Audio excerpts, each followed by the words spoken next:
매일의 예배에 대해서 말씀을 드리려고 합니다. 예배는 주일만 드린다, 이건 아닙니다.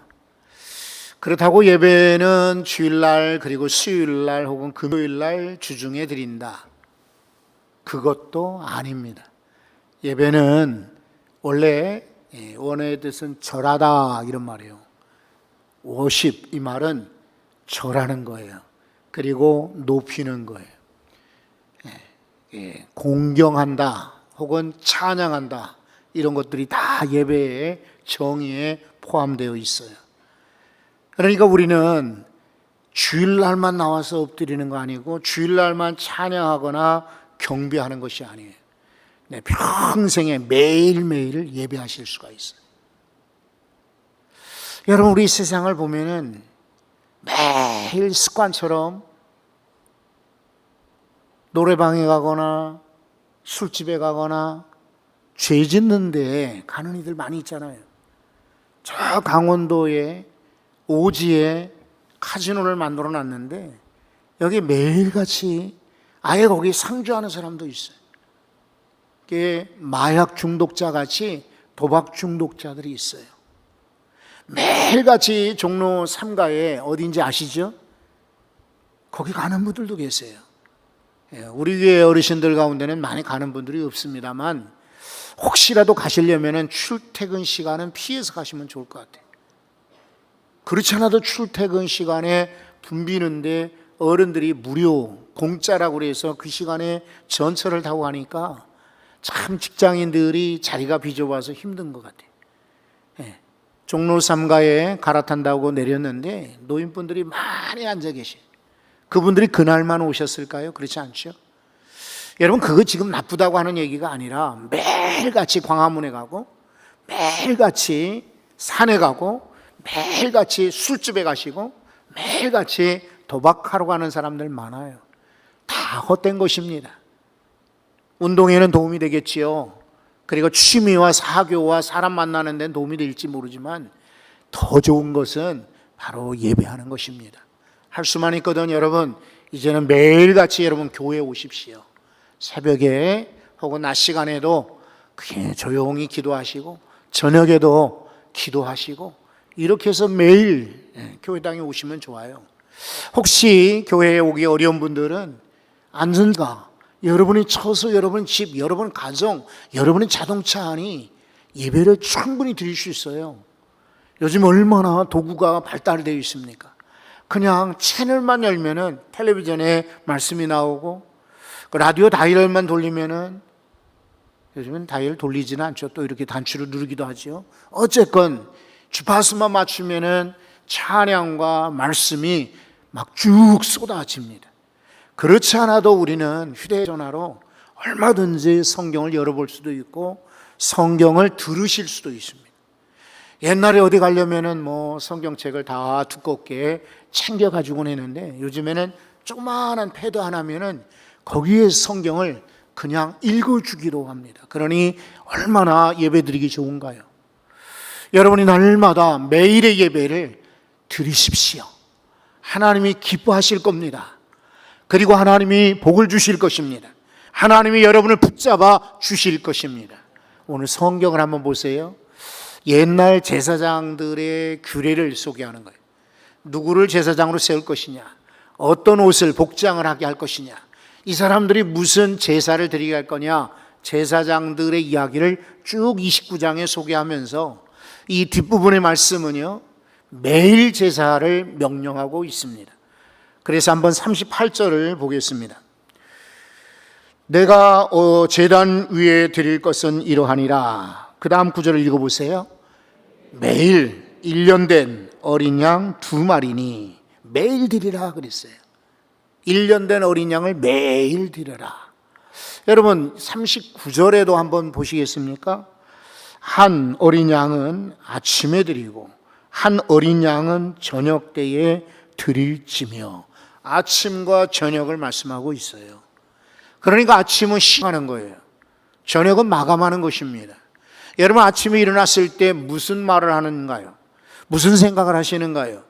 무슨 그런 기도를 하시나요? 오늘도 왜 이렇게 피곤하냐? 여기도 아프고 저기도 아프고 참 짜증난다. 오늘 근데 뭘 먹지? 무슨 옷을 입고 나갈지?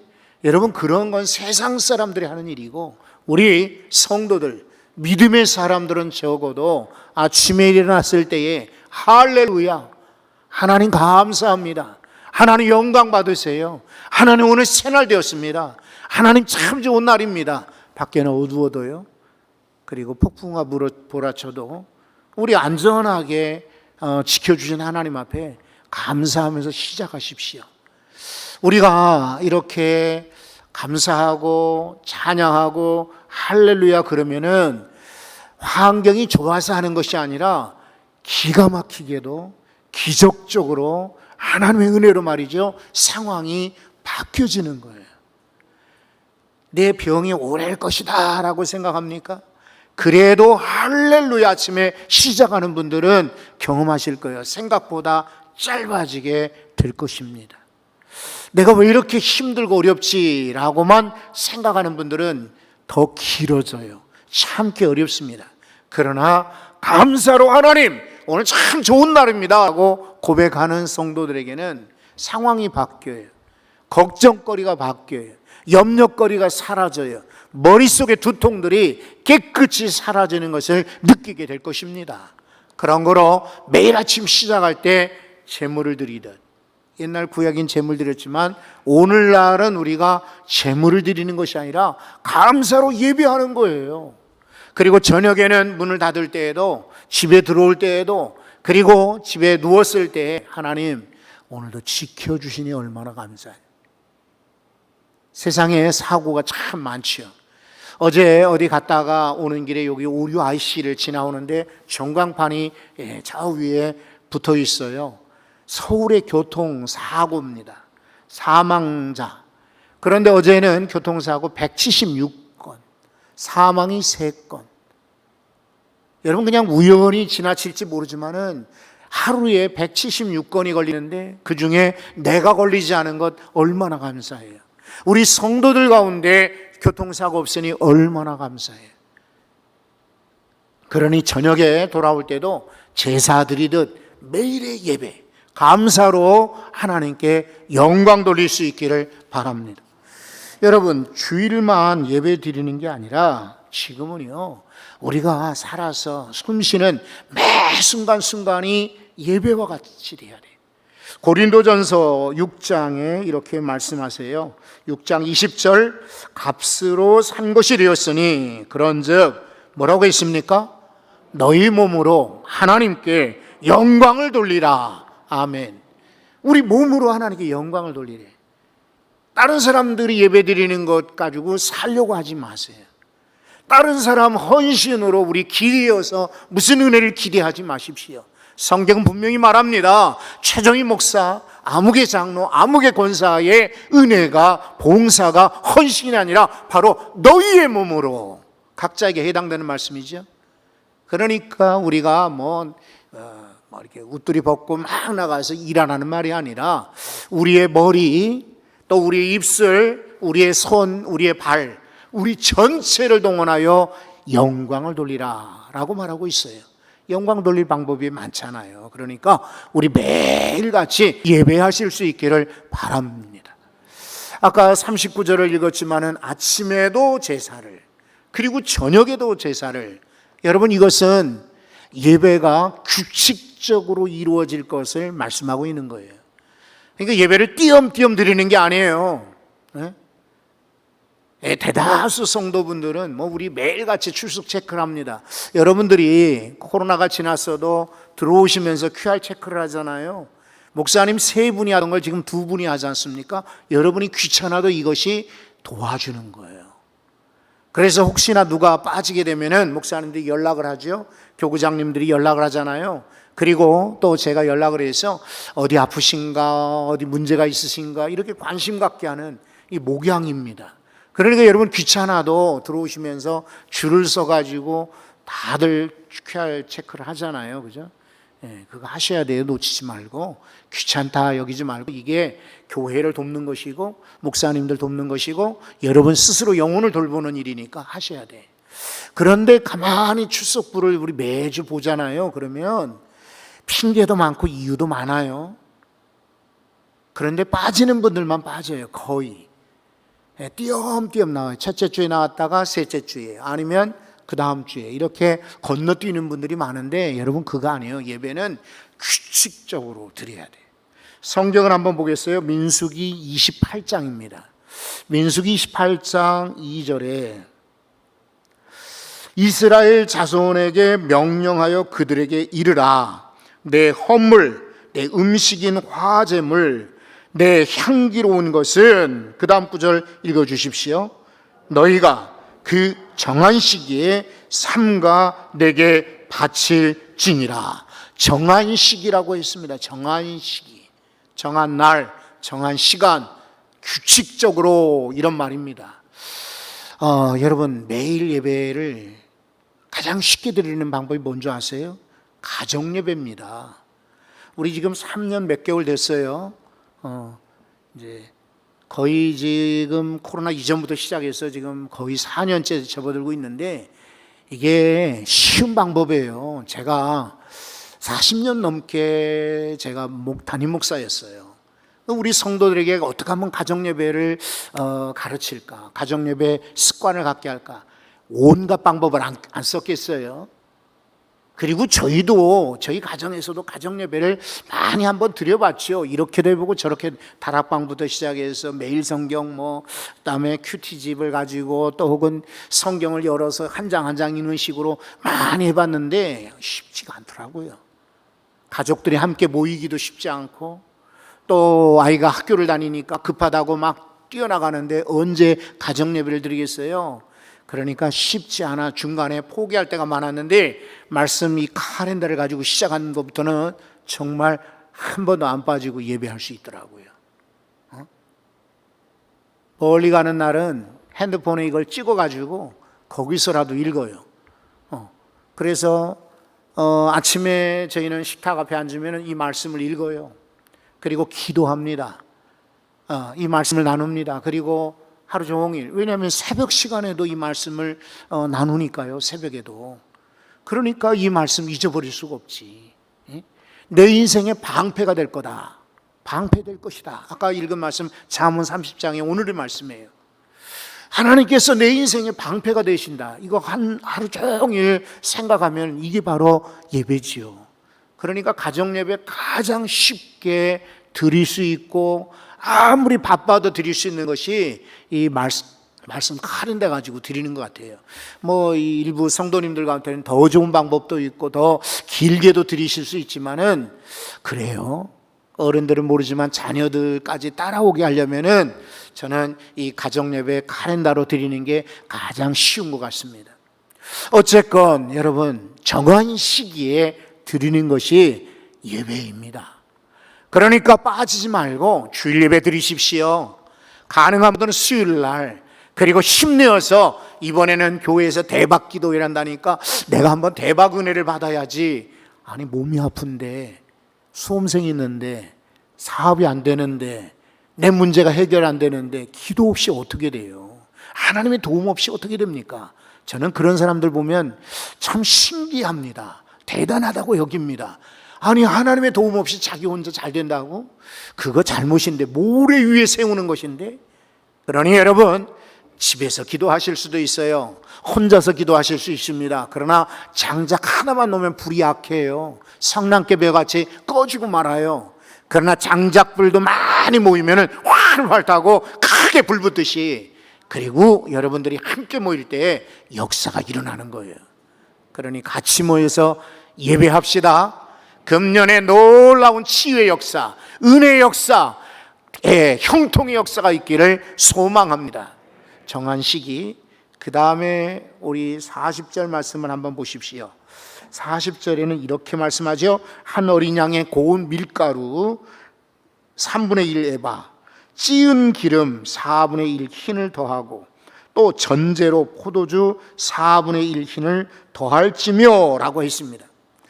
외국에 나가면요, 이게 이제 그 길이, 또 무게 단위가 틀리잖아요. 그러니까 슈퍼마켓 같은 데 가서 이렇게 과일 같은 거 먹고 싶다 그러면 이제 저울에 달아주잖아요. 그러면 이게 도대체 눈으로만 알지 이게 무게가 얼마 되는지 우리 잘 모를 때가 많습니다. 그렇죠? 그리고 이렇게 도로 표지판을 보고 운전할 때에 이게 마일과 키로가 틀리기 때문에 헷갈립니다. 우리는 그냥 표지판에 55 그러면 이게 55km인 줄 알고 그냥 달리는데 55km가 아니라 55마일이니까 훨씬 더 높은 거죠. 우리는 외국에 나가면 단위가 틀려서 헷갈릴 때가 있는데 성경도 그렇습니다. 그래서 이 말씀을 제가 이 40절을 현대인의 번역으로 쉽게 이해하도록 한번 찾아봤습니다. 자막에 혹시 나오면은 여러분도 한번 같이 읽어 주십시오. 다 같이. 그리고 너는 어린 양 한 마리에 대하여 안 나오네. 저 혼자만 읽을게요. 그리고 너는 어린 양 한 마리에 대하여 고운 밀가루 2.2리터와 순수한 감람기름 약 1리터를 섞어서 바치고 또 포도주 약 1리터를 제물로 바치라. 1리터 하니까 그래도 머리에 들어오죠? 어느 정도 가름이 되죠? 이게 원래 에바, 흰 이런 것은 구약의 단위지만 그러나 지금의 단위로 말하면 가루 2리터, 2.2리터니까 그리고 포도주는 1리터 이 정도를 붓는 것입니다. 자, 그런데 여러분 이게 이제 소재라는 말이 있고 혹은 이 전제라는 말이 있잖아요. 이 소재, 가루로 드리는 것입니다. 그러니까 밀가루 같은 거 이런 것들을 제사로 드리는 것이 바로 소재입니다. 이 소재를 그래서 영어로 말하면 grain offering이라고 합니다. grain, 곡물들, offering, 제사를 말해요. 그러면 전제는 뭐냐? 전제는 제사의 종류가 아니라 제사 드리는 방법인데 이것은 부어드린다. 그래서 drink offering이라고 합니다. 붓는 것이다. 그런데 이 말의 뜻이 있어요. 밀가루 같은 소재를 드린다는 것은 감사를 드리는 거예요. 감사. 첫 곡물을 가져다가 찧어서 드리는 거니까 이거는 감사의 의미가 있고요. 포도주를 드린다라고 하는 것은 포도주는 언제 마시나요? 물론 식사 때도 마시는 분이 있지만은 즐거운 날, 기쁜 날, 잔치 때 마시잖아요. 그와 같이 포도주를 전제로 드린다 할 때 전제는 기쁨의 제사를 말해요. 그러니까 매일의 예배를 말할 때 이 예배는 언제 드리느냐? 기쁘고 또 어떻게 드리느냐? 감사로 드리라는 것입니다. 여러분 억지로 드리지 말고 이왕 나오셨으니까 우리 기쁨으로 예배합시다. 감사로 예배합시다. 하나님도 기뻐하실 것입니다. 요즘에 제가 조금 이제 나이 들고 철 들고 그래서 이해를 좀 많이 하려고 애를 쓰는데 그래도 조금 식당 같은 데 가면 좀 마음이 좀 불편할 때가 있습니다. 이 집에야 다시는 안 와도 되겠지라는 마음도 있지만은 아니 종업원으로 일하시는 분들 있잖아요. 인사하는 주인들 있죠. 이런 분들이 좀 웃으면 좋겠어요. 그죠? 김치를 오랜만에 먹게 됐어요. 김치값이 비싸긴 하지만 그래도 어쨌든 두 식구가 먹는데 얼마나 많이 먹겠어요. 그리고 저는 음식물 남기는 걸 아주 싫어해서 추가로 음식을 부탁할 때는 제가 당부를 해요. 조금만 더 주십시오 라고 해요. 그런데 그러면 부탁을 하면은 정중하게 제가 부탁을 하거든요. 그리고 미안한 마음으로 부탁을 해요. 그런데 이분들이 네라고 하는 법이 없어요. 그냥 갖다 줍니다. 그리고 계산을 하면서 제 일부러 주인에게 격려를 합니다. 우리 같이 가는 일행은 목사님 정직하게 이야기를 해야 돼요 라고 저를 핀잔 주기도 합니다. 그러나 저는 기왕이면은 식당에 주인에게 고맙잖아요. 또 이 더운 날 요리하기 힘든데 요리를 해주고 물가도 많이 비싼데 그렇게 비싸지 않고 그리고 여러 가지 골고루 음식을 먹을 수 있다는 것 감사하고 어쨌든 계산할 때 제가 카드를 주거나 돈을 주거나 할 때는 감사합니다라고 인사를 해요. 꼭 잘 먹었습니다 그러는데 그러면 그랬어요? 이렇게 찾아주셔서 고맙습니다라고 웃으시면 어때요? 그죠? 그냥 인사한 사람이 민망할 정도로 그래요. 우리 교회에서 안내하시는 분들도 좀 그러시면 좋겠어요. 웃으시면서. 그리고 나가실 때도 웃으면서 여러분 인사하고 나가시면 좋을 것 같아요. 예, 그래. 서로 힘이 되는 거예요. 위로가 되는 거예요. 격려가 되는 것입니다. 기왕에 예배하러 나오셨으니까 여러분 한번 훈련 겸 표정을 한번 저한테 지어봐 주세요. 가장 감사의 표현으로, 가장 기쁨의 표현으로 소리내지 말고 한번 표정으로만 말씀해 보세요. 오늘 참 감사하다. 어때요? 잘 모르겠어요. 마스크를 써서. 네. 그러나 여러분 마음속에는 정말 그렇습니까? 오늘 하나님께 나 예배 드리는 게 얼마나 감사한지. 코로나 때 20명 오라고 그러잖아요. 그럴 때 얼마나 답답하던가요, 여러분. 네? 심지어 저희 식구도 저 목양실에서 요만한 핸드폰 놓고 예배를 드렸다니까. 여기 20명밖에 못 오는데 그래도 권사님들이나 그래도 장로님들 앉으셔야지. 여러분 그때에 비해서 지금 얼마나 좋아졌어요. 얼마나 감사합니까? 얼마나 기쁜 일입니까? 여러분 교회 오면은 느끼시지 못하나요? 제가 뭐 흉보려고 하는 건 아니에요. 저 신방 갔다가 저 가까운 공용 주차장에다가 차를 주차를 하고 나오는데 불쾌하더라고요. 앞에 보니까 막 담배꽁초며 그다음에 마스크들, 남이 쓴 마스크들 있잖아요. 이런 것들을 주차장에, 공용 주차장에 막 버려놨어. 그리고 어떤 분은요 막 거기에 소주병 같은 거 이런 것들을 한쪽에 쌓아놓기도 했어요. 자기 집에 가지고 버려야지 왜 주차장에 버려요, 그죠? 신고 정신이 제가 막 투철해가지고 구청에 혹은 뭐 이런 공영 주차 관리하는 사무소에 전화해가지고 제가 연락을 했을까요? 그러지는 않았어요.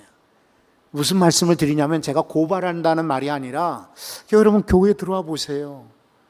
그렇지 않은 경우도 있지만 대부분은 화장실 들어가도 깨끗해, 계단 올라가도 깨끗해, 지하실에도 주차장에 차를 놓는 깨끗해. 감사하지 않아요? 작은 것에 여러분 기뻐하시고 감사하십시오. 더 큰 기쁨과 감사를 하나님이 보상으로 주실 것입니다. 그런데 매일 예배 드리는 분들에게 상이 있습니다. 어떤 상인가? 42절을 한번 보십니다. 이 말씀이 참 축복이에요. 42절을 다 같이 한번 읽어봅니다. 이는 너희가 대대로 여호와 앞 회막문에서 늘 드릴 번제라. 내가 거기서 너희와 만나고 내게 말하리라. 43절도 한번 보십니다. 43절 내가 거기서 이스라엘 자손을 만나리니 내 영광으로 말미암아 회막이 거룩하게 될지라. 한 번 더 45절도 찾아 읽어보겠습니다.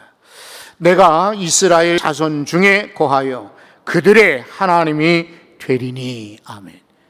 여러분 만나주신다, 말씀해 주신다, 거하신다, 세 가지 약속이에요. 매일 예배 드릴 때에 하나님 우리를 만나 주십니다. 매일 예배 드릴 때 하나님이 제게 말씀하여 주시는 것입니다. 매일 예배 드릴 때 하나님이 우리와 딱 함께하여 주십니다.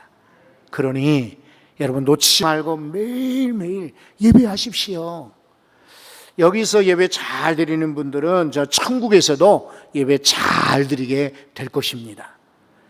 이번에 제가 장례식을 갔다 왔잖아요. 저 완도, 그래서 완도까지 쉽지 않고 그래서 이제 기차를 타고 갔어요. 용산역에서 기차를 타고 갔는데 2시간 광주까지. 참 좋은 세상이 되었어요. 뭐 책 한 권 열었다 닫으니까 그만 광주더라고요. 그래서 렌트카를 해가지고는 이제 나주를 지나고 영암 지나서 그리고는 해남으로 해서 완도로 이제 내려가는데 그진 한 2시간 가까이 걸리는 것 같아요. 올라오는 길에는 장보고 이 해상공원 해서 이렇게 오는 거예요. 나주로 해서 기차 시간을 넉넉하게 골라놨기 때문에 광주에 가면은 양림동이라고 선교사 묘원이 있습니다. 이런 데 가면은 마음이 참 뭉클하죠. 그래서 우리 같이 간 목사님도 초행길이고 해서 저는 뭐 몇 차례 가봤지만 이분들에게도 한번 도움을 드리고자, 경험을 드리고자 해서 거기 선교사 유진벨 선교사 기념관, 그리고 호남신학대학 뒤에 있는 선교사 묘원에 이제 갔다 왔어요. 그런데 제가 나주 평야라고 하는 곳을 여러분 사회 시간에 배우셨죠? 나주 평야라고 평야를 지나오게 되는데 옛날 생각이 나더라고요. 지금 완전히 바뀌었어요. 열차 타고 가거나 교회차로 훅 지나갈 때는 몰랐는데 승용차를 렌트카에서 가다 보니까 나주 평야가 옛날하고 다르더라고요. 지금은 아파트들 많이 세워지고 무슨 혁신 도시가 생겨나고 그리고 공장이 얼마나 많이 생겼는지 확 변했어요. 옛날 제가 그 광주 상무대에서 훈련을 받았습니다. 그런데 저는 이제 군종장교로 훈련을 받았어요. 27살까지 기다려야 돼요. 신학교 졸업하고 3년 있다가 안수받고는 가게 되었는데, 훈련소에 막 이제 가보니 이게 보통 일이 아닙니다. 왜냐하면 군가를 애워야 돼요. 그래야 밥을 주고, 군가를 애워야 토요일 날 외출을 시키는데, 육군 군가가 쉽게 만들었다지만 그거 가사 애우기 쉽지 않습니다. 그래서 밥을 먹지 못할 정도로 아주 그냥 낑낑 쌉니다. 그리고 외출 나가야지 하는 마음으로 막 노래를 배웁니다. 그리고 셋째 주인가 넷째 주에는요 사격을 합니다.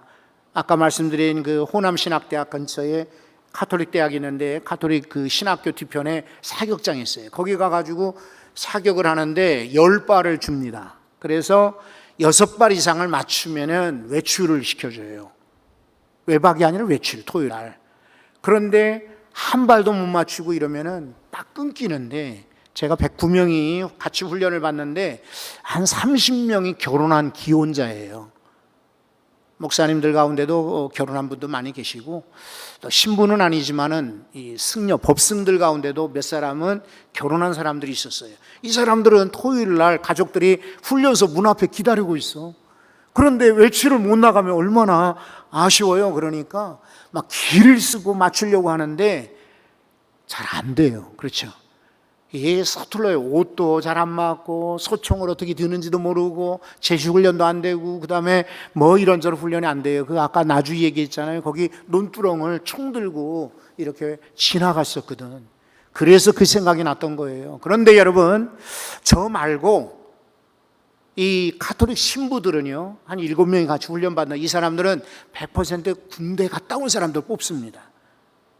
이거 지혜로운 거예요. 그 다음에 목사님들 가운데도 군종 요원이라 해가지고 저처럼 이렇게 가는 게 아니라 군대 갔다 온 사람들 중에서 또 뽑는 인원이 있어요.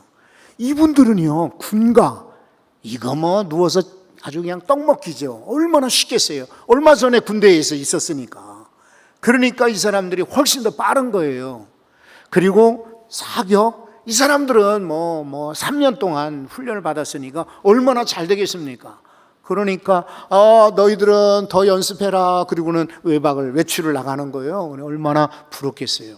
여러분, 천국에서 하는 거 뭐냐? 제가 책을 썼어요. 천국 큐레이팅이라고, 얼마 전에, 그죠? 근데 여기 98쪽에 보면은 천국에서 하는 일이 7가지가 제가 조사한 거예요. 성경을 통해서 찾아낸 것이 있는데 7가지 중에 첫 번째가 뭐냐면 예배하는 것입니다.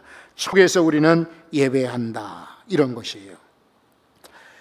또 천국에서 하는 일들이 많아요. 천국에서는 어떤 일을 하느냐? 또 일도 합니다. 천국에서는 교제합니다. 천국에서는 하나님께 영광을 돌립니다. 천국에서도 일을 해? 이렇게 생각할지 모르지만은 여러분, 천국 가가지고 맨날 예배만 드리느냐 찬양만 드리냐, 그렇지 않아요. 이 땅에서 하지 못한 일들 하는 거예요. 그래서 여러분이 취미나 여러분들의 잘하는 것들을 거기서 악기를 혹은 또 공예나 그림이나 또 노래나 얼마든지 천국에서 하게 만드는 거예요. 근데 일본이 뭐냐면 바로 천국에서 우리는 예배하는 것입니다. 근데 군대에서도 한번 군대 갔다 온 사람들이 군가도 잘 부르고 사격도 잘하고 그리고 행진도 잘하듯이 이 땅에서 여러분 예배를 잘 드렸던 성도들은 저 천국에서도 앞장서 예배 잘 드리게 될 거예요. 예배 잘 드리십시오.